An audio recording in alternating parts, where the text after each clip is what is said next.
Herzlich willkommen zu 24 Ping Pong. Wir haben heute die zweite Sendung. Mein heutiger Gast ist Max Penck von David und Martin. Wir werden ihn den Tag über begleiten. Ich freue mich darauf, ein bisschen Einblick in sein Leben zu bekommen. Welcome to 24 Ping Pong.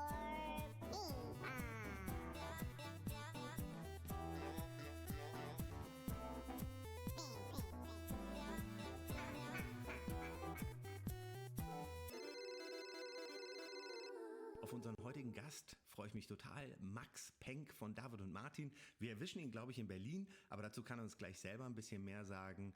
Guten Morgen, Max. Freue mich, dass du dabei bist. Wie geht's dir?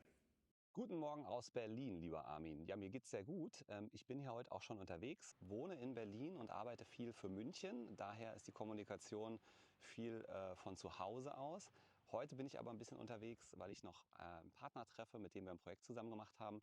Und ich nehme mich heute einfach überall mit hin und freue mich total auf den Austausch. Also, let's go.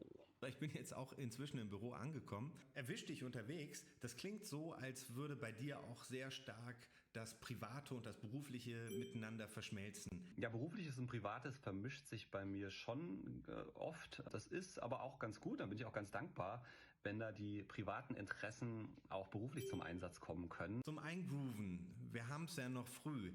Wann hast du heute Morgen das erste Mal an deinen Job gedacht und worum ging es dabei?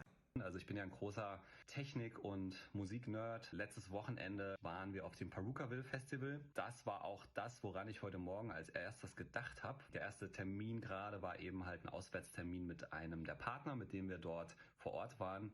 Und ich habe einfach nochmal überlegt, was da so alles passiert ist, wie es natürlich lief. War natürlich auch ein Job und nicht nur zum Spaß. Und das haben wir eben gerade alles nochmal besprochen. Also ich finde es gar nicht schlimm, wenn sich Berufliches und Privates vermischt.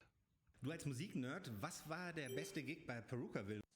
Ja, beim Purukaville musste ich die meiste Zeit arbeiten, aber am Freitagabend, nachdem dann unsere Stage fertig war, unser Programm, sind wir nochmal eine Runde gelaufen rüber zum Mainstage und da hat gerade Timmy Trumpet gespielt, der eben live Trompete spielt und der hat einen Special Guest auf die Bühne geholt. André Schnurrer, das ist der Saxophonist, der gerade überall bei der EM gespielt hatte und für Euphorie gesorgt hatte. Wahnsinnstyp und der kam auf die Bühne und das war schon mal ein ganz besonderer Moment, weil ich glaube, damit hatte auch keiner gerechnet.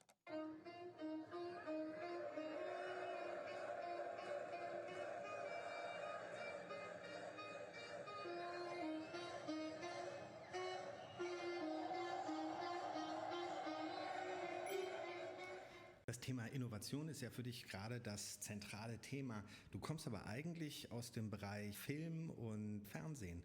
Wann hat so dieser Wechsel stattgefunden oder empfindest du das überhaupt als Wechsel? Ja, genau. Ich komme eigentlich aus so einer Fernsehfamilie, also Papa Produzent, Mama Moderatorin. Und ich bin deswegen auch so ein bisschen in den Fernsehstudios der 90er Jahre groß geworden und habe das auch studiert in Ludwigsburg. Und das Bewegtbild ist schon das, was mir immer nach wie vor noch viel Spaß bereitet und speziell das Storytelling, das Geschichtenerzählen.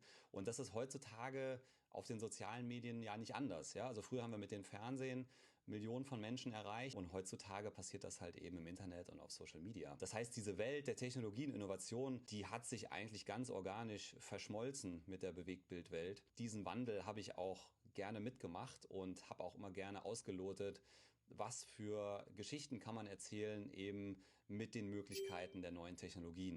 Okay, was würdest du denn sagen, ist heute nach Clickbait-Manier das ultimative Geheimnis von modernem, innovativen Storytelling? Diese 5 Dinge sollten Sie auf jeden Fall beachten, wenn Sie innovative Storytelling betreiben wollen. Nee, also ich kann solche Clickbaiting-Aufzählungen nicht, ja, auch wenn das viele natürlich gerne machen. Aber ich glaube, es gibt so ein paar Regeln, die waren früher war, die sind heute vielleicht auch noch umso wichtiger. Und ich glaube, in der heutigen Zeit, Werbung sollte sich in den wenigsten Fällen nach Werbung halt anfühlen, ja. Und wir sagen da immer unterhalten statt unterbrechen. Und dazu muss man halt eben Emotionen triggern. Das funktioniert halt eben mit Storytelling. Was für eine Art von Emotion das ist, hängt ein bisschen von der Marke ab, hängt ein bisschen vom Kanal ab oder das, was man genau triggern will. Es muss auf jeden Fall was mit den Menschen machen. Und das ist, glaube ich, auch immer das Ziel bei jeder Konzeption. Und gerade in den sozialen Medien, glaube ich, haben wir da eine riesige Evolution hinter uns von wir bringen klassische Werbung einfach auf die Kanäle. Ja, das hat dann vielleicht am Anfang funktioniert, aber irgendwann nicht mehr.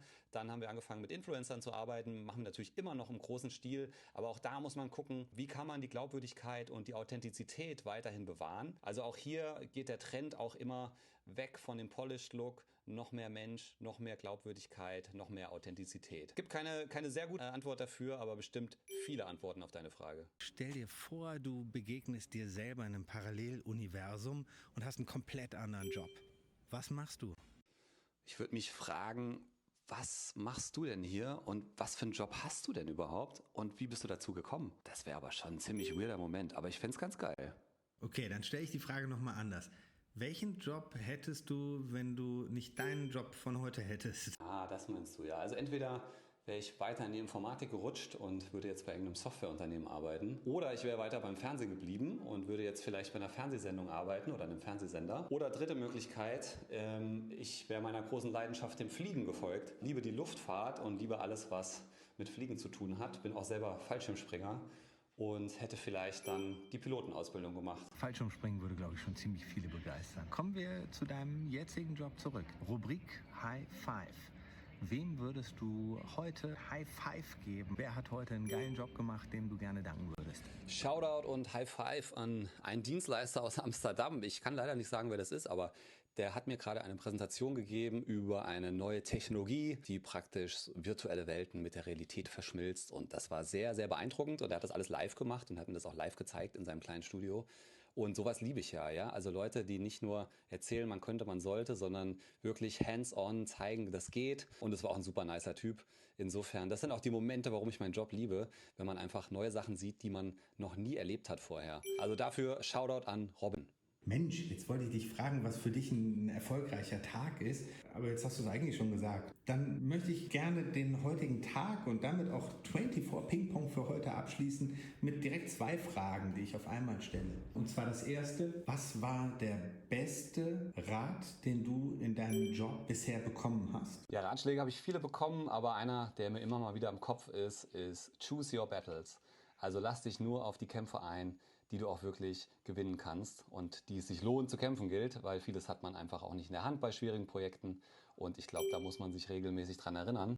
Und als zweite Frage: Welchen Rat möchtest du Menschen mit auf den Weg geben, die gerade in die Werbekommunikationsbranche einsteigen, worauf sie achten sollten? Sei immer nett und höflich und respektvoll zu allen. Dein Praktikant könnte schon morgen dein Auftraggeber sein. Ist mir tatsächlich 2-mal passiert. Das hat sich auf jeden Fall gelohnt. Insofern, gerade in der teilweise ruppigen Branche, die wir haben, immer nett und höflich sein zu allen. Einen schöneren Abschluss kann man sich eigentlich gar nicht wünschen. Immer nett und höflich sein. Vielen Dank für deine Zeit. Vielen Dank, dass wir dich begleiten durften. Ich hoffe, wir machen das nochmal und wünsche einen traumhaften Feierabend. Mich würde natürlich interessieren, was du zum Feierabend jetzt machst. Ob du dir ein Bierchen öffnest oder vielleicht aus dem Flugzeug springst. Ich wünsche jedenfalls einen wunderschönen Abend und nochmal danke. Vielen Dank dir, Armin, auch für das nette Ping-Pong heute. Heute ist das Wetter hier wunderbar in Berlin draußen. Insofern, ich werde jetzt nochmal rausgehen, war heute ja den ganzen Tag drin und wünsche dir auch einen wunderbaren Feierabend. Also gerne auf bald.